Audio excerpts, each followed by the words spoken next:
সম্মানিত ভিউয়ার্স, আজকের সবচেয়ে আলোচিত বিষয় হচ্ছে সারা বিশ্বের মধ্যে ফিলিস্তিন। আপনারা জানেন ইহুদি দ্বারা আক্রান্ত এই ফিলিস্তিনের নির্যাতিত মুসলমানদের উদ্দেশ্যে আমার লেখা ছোট্ট একটি কবিতা, যা আমি এখন আপনাদের সম্মুখে আবৃত্তি করে শোনাচ্ছি। কবিতার নাম জিন্দা বদর।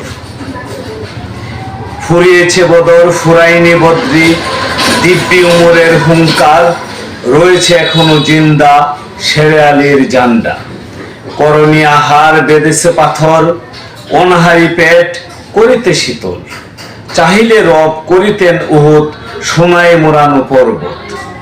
আজও তোমার সমুন্নত সুন্নত আঁকড়ে আছে ফিলিস্তিন, করেনি নত শির সেনানি ইহুদেরা সব সাবধান। সাময়িক দুর্বল মোরা অসহায় মুসলিম জাতি, প্রয়োজন মোদের গায়েবী মদত পূর্বেও করেছ তুমি। ঝংকারে দামামা বাদরে আমামা, জামানার বদর করছে আহ্বান, দাওয়াত এসেছে যুদ্ধে যাবার, গাজার কেল্লায় ওরাও নিশান। ধন্যবাদ সকলকে।